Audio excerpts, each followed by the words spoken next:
गांव के एक कोने में दो बहनें रहती थीं, रूपा और कल्पना। दोनों एक दूसरे की परछाई थीं। एक के बिना दूसरी अधूरी। छोटी सी उम्र से साथ खेला, साथ खाया, यहाँ तक कि एक ही स्कूल में पढ़ी। उनकी माँ कहा करती थीं, जैसे तन और छाया वैसे मेरी बेटियां हैं। समय बीता, दोनों सयानी हो गईं। रूपा शांत और समझदार थी, तो कल्पना चुलबुली और हंसमुख। पर दिल से दोनों बहुत भावुक और एक दूसरे की खुशी में अपनी खुशी देखने वाली। एक दिन गांव में एक नई फैमिली आई, चौधरी साहब का परिवार। उनका बेटा अमित शहर में इंजीनियर था और कुछ दिन की छुट्टी पर आया था।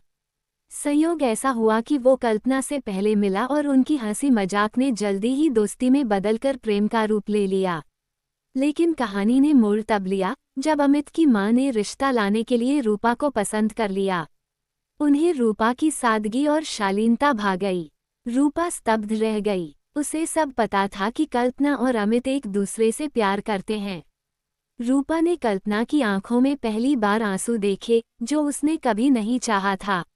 उधर कल्पना ने भी कोई विरोध नहीं किया, सिर्फ मुस्कुरा कर कहा, दीदी, मेरी किस्मत में शायद कुछ और लिखा है। आप खुश रहो, बस यही दुआ है। लेकिन रूपा को चैन नहीं आया।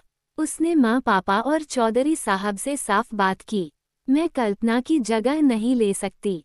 अमित कल्पना को चाहता है और मैं अपनी बहन को टूटते नहीं देख सकती। चौधरी साहब परिवार समझदार था। उन्हें सच्चाई समझ आई और रिश्ते को वही रूप दिया गया जो प्रेम से शुरू हुआ था। अमित और कल्पना की शादी तय हो गई। पर कहानी यहीं खत्म नहीं हुई।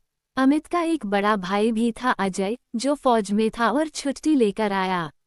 जब उसने रूपा से मुलाकात की तो उसकी सादगी और समर्पण से इतना प्रभावित हुआ कि उसी दिन अपने माँ बाप से इच्छा जताए, माँ, अगर बहू चाहिए तो ऐसी हो जैसी रूपा दी।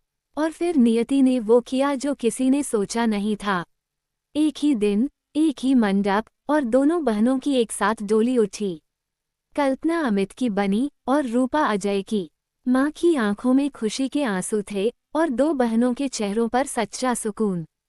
योजक चिन्ह, योजक चिन्ह, योजक चिन्ह।